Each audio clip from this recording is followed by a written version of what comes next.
Bismillahirrahmanirrahim. Lecture number 02, Econometrics, chapter Econometrics 2, chapter number 13. Today topic is 13.3. 13.3 Consequences for model specification errors. हमारे पास topic है consequences for the error specification error term model. तो हमारे पास 3 variable models given है as a consider, जो हमने पहले लिए थे। इससे पहले जो like y is equal to alpha not plus alpha 1 x plus alpha 2 x i square plus alpha 3 x i cube plus error term. तो उसी को डिस्कस करना। 3 मॉडल्स, वेरिएबल मॉडल्स और 4 वेरिएबल्स। 2 टाइप में स्पेसिफिकेशन हमारे पास आती हैं। 2 टाइप में स्पेसिफिकेशन एरर आती हैं। एक है जिसको अंडर फिटिंग मॉडल कहा जाता है। द सेकंड वन और फिटिंग मॉडल अब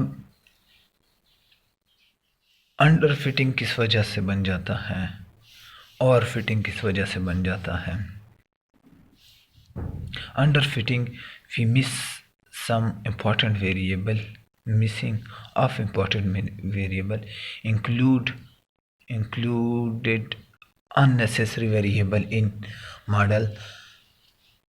तो unnecessary variable हम इंक्लूड करते हैं तो और फिटिंग मॉडल बन जाता है। और एक मिसिंग करते हैं जब इम्पॉर्टेंट वेरिएबल देयर और अंडर फिटिंग अ मॉडल। तो इन्होंने first of all for the under fitting model के लिए कुछ सपोजिशन किए। ट्रू मॉडल, जो ट्रू मॉडल है हमारे पास, जो फिटेड मॉडल है, फिटेड मॉडल और ट्रू मॉडल दैट इज़ वो क्या है। For the first under fitting model के लिए omitting a relevant वेरिएबल, उसके लिए first of all fit model हमारे पास क्या है। Y i is equal to beta 1 plus beta 2 x 2 i plus beta 3 x 3 i plus error term. ये हमारे पास क्या है, ये फिटेड मॉडल है, ट्रू मॉडल है, ट्रू फिटेड मॉडल। अब अगर सपोज करते हैं हम किस चीज़ को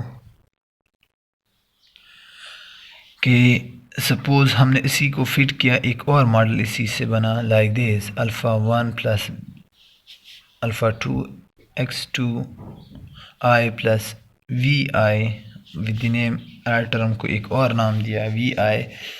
अब हम कहते हैं कि हमने ओमिट किया किस चीज़ को, ओमिट किया दिस वेरिएबल x3 i हमने ओमिट किया। तो इसकी वजह से क्या आ सकता है हमारे पास, इनकंसिस्टेंसी किस वजह से आ सकती है। तो इनकंसिस्टेंसी हम फाइंड करना चाहते हैं। हमने ओमिट किया किस चीज़ को, ओमिटेड x3i, ओमिटेड हमारे पास x3i ओमिट कर रहा है। अगर वो omit or not include in, left out, not include in the model, like this, इसमें से अब इसकी बात कर रहे हैं और हमारे पास ट्रू मॉडल ये है, लेकिन हम ये मिस करते हैं xi3, देन क्या इशू आ सकता है? तो हमारे पास इशू क्या है, क्या x3 कोरिलेट करता है x2 से, या ये इशू नहीं है, कोरिलेशन का मसला नहीं है टू वेरिएबल में। तो उसके बाद क्या हमारे पास जो अल्फ़ा 1 एंड अल्फ़ा 2 क्या ये बाइस हैं, इनकंसिस्टेंस हैं या नहीं है? अब इनकंसिस्टेंस जो हम एक्सपेक्ट करेंगे किस चीज़ को, एक्सपेक्टेशन के हमारे पास फिर जो इस मॉडल की कोफिशिएंट और ये कोफिशिएंट ये बराबर हो ही नहीं सकते ऑन द बेसिस ऑफ किस चीज़ की, कि जो अगर सैम्पल साइज़ क्या हो, बहुत बड़ा हो सैम्पल साइज़, ये स्मॉल सैम्पल साइज़ में ये शो होगा कि expected alpha 1 is not equal to beta 1 के ओरिजिनल इंटरसेप्ट ट्रू मॉडल के इंटरसेप्ट के बराबर हो। और इसी तरह जो अल्फ़ा 2 है x2 का जो इन द सेकंड मॉडल, तो वो बराबर हो बीटा 2 के। तो ये पॉसिबल नहीं है इन द स्मॉल, लेकिन जितना सैम्पल साइज लार्ज होता जाएगा तो ये बाइसनेस अपीयर नहीं हो सकेगी, ये बाइसनेस डिसअपीयर होना शुरू हो जाएगी। लेकिन ये sample size for the small sample size में क्या होगा, ये इशू शो होगा कि ये मॉडल कौन सा मॉडल बेस्ट है और बैड है। द सेकंड वन कि ये फर्स्ट पॉइंट है इसका, first point. The second point क्या है कि अगर हमारे पास x2 एंड x3 क्या हो, वो कोरिलेट नहीं करते हैं, तो अल्फ़ा 1 इस क्या होगा, अल्फ़ा 1 एंड अल्फ़ा 2 बाइस होंगे, अल्फ़ा 1 बाइस होगा, अल्फ़ा 1 बाइस होगा। जो इंटरसेप्ट टर्म है वो लाजमी है कि वो बाइस होगा, लेकिन जो अल्फ़ा 2 है इसी पैरामीटर का ये क्या होगा, ये अनबाइस होगा, क्योंकि जो कि हमारे पास इस वेरिएबल की जो वेरिएबल ऑफ xi3 वो भी किस साइड पे जाती है हमारे पास, तो वो इंटरसेप्ट टर्म के तरफ जाती है जब उसको हम मिस करते हैं, लाइक इन दिस वेरिएबल। अब इसका जो इफ़ेक्ट है वो इसमें आएगा इन द न्यू मॉडल। तो अब ये हमारे पास ये सिचुएशन बनती है। आफ्टर दैट कि वेरिएंस क्या होगा, हमारे पास वेरिएंस ऑफ डिस्टर्बेंस, वेरिएंस हमारे पास इनकरेक्ट एस्टिमेट होगा on the basis of variable miss हम करते हैं, वेरिएशन आएगा, एरर टर्म में वेरिएशन आएगा। इसी तरह हमारे पास जो कन्वेंशनल मेजरमेंट वेरिएंस का है, तो वही मेथड है कि अल्फ़ा 2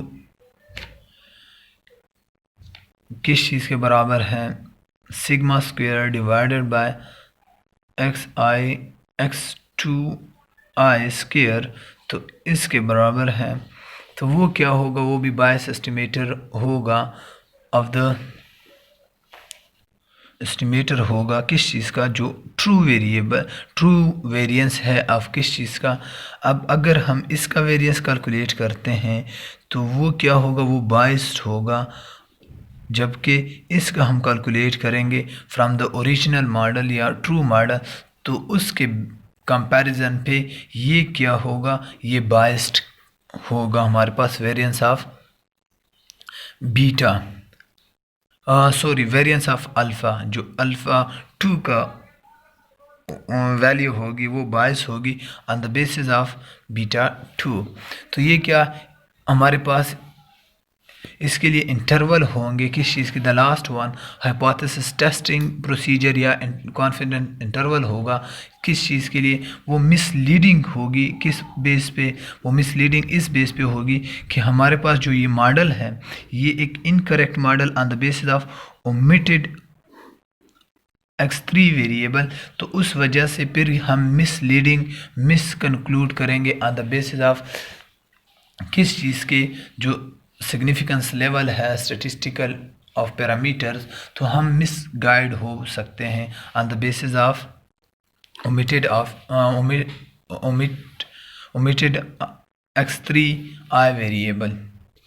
6 नंबर, जब हम पूरा प्रोसेस जो कैलकुलेशन है वो गलत करते हैं, कंक्लूड गलत करेंगे, तो इसकी क्या होगी फोरकास्टिंग अगर इस इनकरेक्ट मॉडल पे होगी तो हमारे पास क्या होगा, वो अनरिलायबल फोरकास्टिंग होगी। जो फोरकास्टिंग की हमने कॉन्फिडेंस इंटरवल या जो हमारा फोरकास्ट है किस बेस पे, on the basis of incorrect model, तो वो हमारे पास रियलाइबल होगा। अब जो मेन पॉइंट है इनमें, जो ये 6 पॉइंट है, उसकी जो शॉर्टकट समरी क्या है, समरी ऑफ दिस 6 पॉइंट। जब आप मॉडल में, ये मॉडल हमारे पास y is equal to β1 plus β2 x2i plus β3 x3i plus error term, एक मॉडल ये है, और एक मॉडल हम ये ट्रू मॉडल है जिसको यह हकीकत मॉडल है, लाइक β1, अब बीटा की जगह α1 प्लस α2 x2i प्लस vi। अब हमने इस वेरिएबल को मिस किया, तो इसके मिसिंग की वजह से क्या है आ रहा है, जब हम कैलकुलेट करेंगे किस किस चीज़ को, ये कोफिशिएंट, इस कोफिशिएंट, ये कोफिशिएंट तो इशू नहीं करेगा, लेकिन इस जो β3 है वो किस चीज़ में चला जाएगा, इन द इंटरसेप्ट टर्म। तो इंटरसेप्ट पर टर्म एक्सपेक्टेड इंटरसेप्ट टर्म, इसकी एक्सपेक्टेशन वो बराबर नहीं हो सकती पॉसिबल, क्योंकि इसकी वैल्यू ग्रेटर होगी किस चीज़ से, इससे। तो ये हमारे पास यही इशू आ सकता है। एरर टर्म की जो हम वेरिएंस कैलकुलेट करते हैं, तो वेरिएंस भी हम एस्टिमेट जो करेंगे वो भी इनकरेक्ट एस्टिमेट होगा। इसी तरह जो ट्रू β2 है, वो ये दो बराबर हो सकते हैं, α2 एक्सपेक्टेड α2 किस चीज़ के बराबर, β2 के बराबर, इसमें इशू नहीं आ सकता। लेकिन जो इशू है वो इस चीज़ इंटरसेप्ट टर्म, एंड वो किस चीज़ को, इसको भी इंटरसेप्ट टर्म कैप्चर करेगा जो ओमिटेड वेरिएबल है। तो इनकी जो मेन वो है कि हमारे पास फिर इशू यही वेरिएंस का भी आ सकता है, हम गलत वेरिएंस कैलकुलेट कर सकते हैं on the basis of missing important variable. तो इम्पॉर्टेंट वेरिएबल इस तरह हमारे पास भी फिर कंक्लूजन क्या होगा, इस missing a variable, important variable, तो उसकी वजह से हमारी जो कंक्लूजन है वो भी मिस गाइडिंग होगी on the statistical significance of the parameter estimation. और लास्ट, अगर हम एस्टिमेशन गलत करते हैं पैरामीटर की, तो हमारी फोरकास्टिंग भी गलत होगी या अनरिलायबल होगी।